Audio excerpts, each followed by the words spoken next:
Tessa's love story starts on her very first day at a new college, far from home. Her mother and boyfriend accompany her to the dorm. There, she meets two girls, Steph and Tristan, who are both lively and chatty.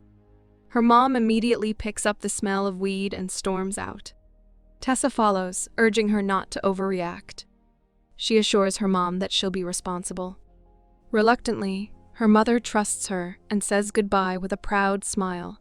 Tessa's boyfriend gives her a sweet kiss and leaves.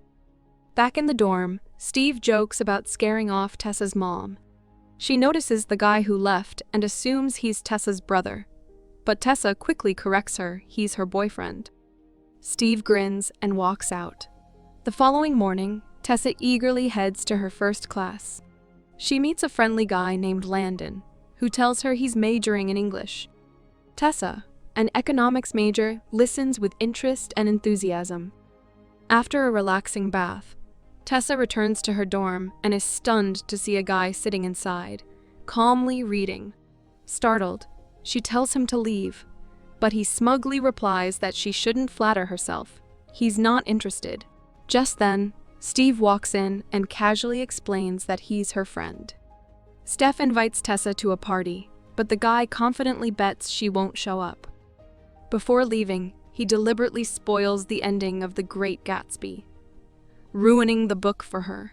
The next day, while studying at the library, Tessa sees the same guy again. Their eyes briefly meet, leaving her feeling unsettled. Later, Steve finds her and again encourages her to attend the party. Though reluctant, Tessa surprises herself by agreeing. She picks out a dress, but Steve remarks it looks too formal. At the party, the atmosphere is wild, loud music, drinking, laughter everywhere. Steve introduces Tessa to her group of friends. Someone offers her a drink. Tessa hesitates, but eventually gives in and takes a shot. Moments later, a girl from the group throws a rude comment at her. The group decides to play truth or dare. When it's Tessa's turn, she picks truth and is asked an awkward question. What's the craziest place you've had a romantic moment? Embarrassed, she chooses to skip and switches to dare instead. One of the guys from the party approaches Tessa and casually asks if she wants to continue the dare. Uninterested, she walks away, done with the game. She calls her boyfriend. But instead of support, he criticizes her for drinking, prompting her to hang up. Later, she wanders into a quiet storage room, browsing through books, only to be interrupted by the same guy. He asks what she's looking for. Tessa grows tense, unsure if he's drunk, but he assures her he doesn't drink just like her. Then he reveals something surprising. This is actually his room. Holding her hand, he teases her about the dare again. For a moment, it seems they might kiss, but Tessa pulls away, saying she can't go through with it, and leaves. On her way back to the dorm, her boyfriend Noah texts her. Later that night, before bed, she finally replies. The next morning in class, she spots Landon and sits beside him. There, she learns that the mysterious guy from the party is named Hardin Scott and is also new. When the professor brings up a romantic novel, Hardin cynically declares that love is nothing more than a transaction. People are programmed to want certain traits that can be switched on and off. Tessa fires back, saying the heroine in the book rejected mistreatment, even during a time when women had fewer rights, proving true love isn't just instinct. The debate creates tension, but also sparks something between them. After class, Hardin approaches her, admits the argument was fun, then walks away. Frustrated, she complains to Landon about Hardin's arrogance. But then she's caught off guard. Landon reveals that Hardin is technically family. His mom is dating Hardin's father, and the two barely get along. That night, Steve is getting a tattoo and playfully suggests Tessa get one too. Tessa opens up, saying Noah is the only guy she's ever dated, and that her mom believes they're meant to marry. Later, as she gets ready for bed, she notices Steve sharing a romantic moment with her girlfriend and quietly turns away. The next day, while grabbing coffee, Hardin approaches her. He says he wants a fresh start, hoping they can be friends since they both know Steve. Though hesitant, Tessa almost walks away, but curiosity pulls her back, and she agrees to go with him. They drive out of town to a green, peaceful area that feels untouched. After a short walk through the woods, Tessa is stunned by a beautiful, hidden lake. Hardin tells her it's his favorite spot and invites her for a swim. Without hesitation, he strips and dives in. He tosses her his t-shirt so she can join. Respectfully, he turns away while she changes. Once she's in the water, they float quietly together. She asks who he loves most. He smirks and replies, myself. Then he learns her boyfriend is still in high school and truly loves her. Hardin gently guides her underwater, creating a peaceful moment of silence. When they resurface, he stares at her like she's something rare and untouchable. She reminds him that they were only supposed to be friends, but he calmly insists that's not possible. Their chemistry explodes into a passionate kiss. Afterward, he turns away, giving her space to change. But Tessa reaches out and touches him, and their connection deepens. Every touch makes her heart race faster, pulling her into an unfamiliar but thrilling experience. Later, they head to a bar. Tessa tries asking about Hardin's past, but he shuts down the topic. When she questions his disbelief in love, referencing his class comments, he tells her not to take everything seriously and makes her laugh. Soon, Steve and one of Hardin's friends join them, and Hardin starts acting strangely. Later, Hardin admits he enjoyed the night, but makes it clear he doesn't date despite Tessa almost telling Noah about them. After she leaves, Hardin looks disappointed. The next morning, back in her dorm, Tessa finds Hardin sitting beside her, but it turns out it was only a dream. The following day, Tessa is shocked to see her boyfriend standing outside with flowers. That night, both attend a party where Steph's group decides to play suck and blow. When it's Tessa's turn, she opts out. Noah becomes protective, and Hardin intervenes, sparking a fight. Hardin quickly leaves afterward. Later, while watching a movie with Noah, Tessa feels distracted. She receives a call from Landon and meets him. She learns about the fight between Landon and Hardin, where Hardin mentioned her name, hoping she can help.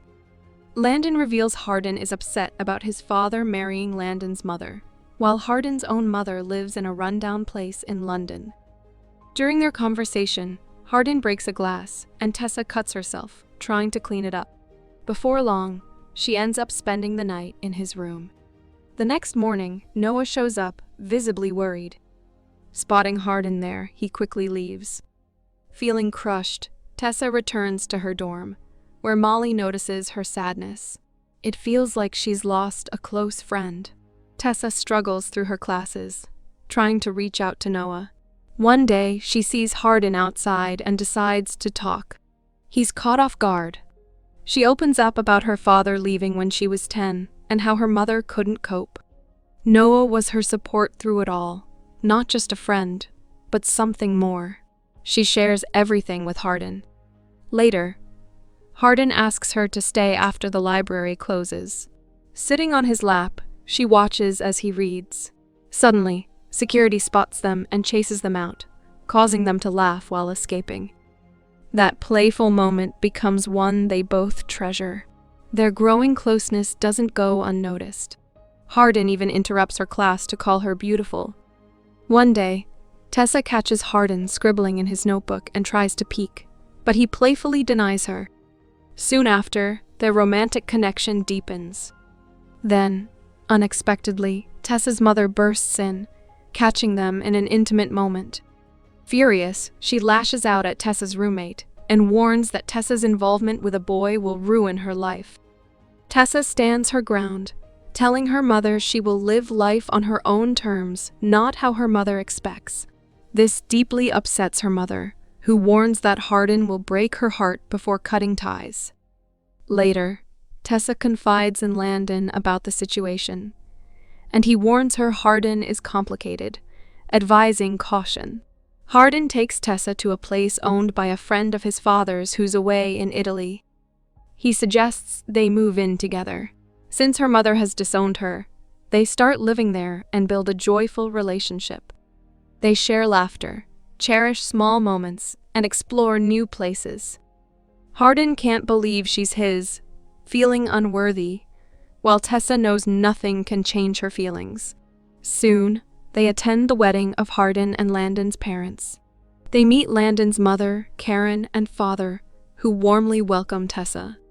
Seeing his father with another woman visibly unsettles Hardin, and Tessa tries to soothe him.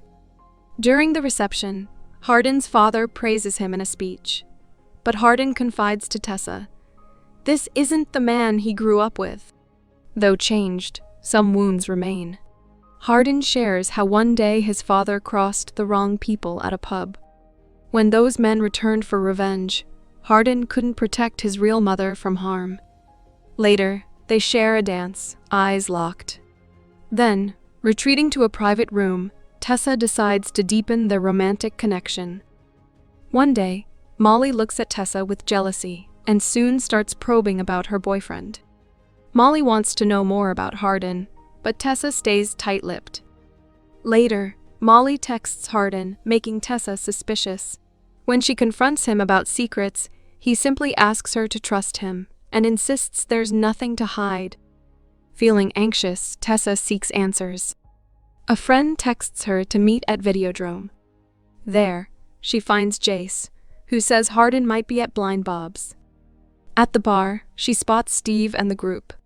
Suddenly, Molly reveals a bombshell, a video from their first Truth or Dare game. Hardin had been dared to make Tessa fall for him, and then switch his feelings off afterward. Tessa is stunned. Hardin insists that was in the past, and his feelings now are genuine. But she doesn't believe him and walks away, feeling utterly alone. At home, she hugs her mother but keeps the secret, only apologizing quietly. Later, she visits Noah and confesses she never meant to hurt him. Noah is understanding, and they share a laugh. Back at university, Tessa emails to change her major from economics to English. Meanwhile, Hardin struggles with their breakup, shedding tears as he relives their moments together. Soon after, Tessa receives an internship interview invite from Vance Publishing. During a lecture, her teacher hands her an envelope from Hardin, saying it holds more meaning for Tessa than for himself. Tessa notices Hardin sketching her in his notebook. She reads a heartfelt piece he wrote, confessing that he once believed love was just a fantasy after reading countless novels until he met his own Elizabeth Bennet. He never imagined being so completely captivated by someone, holding her hand and being guided out of darkness. At the end, he asks for her forgiveness. When she once asked who he loved most, his answer is now clear. It's Tessa. And that's where the story ends.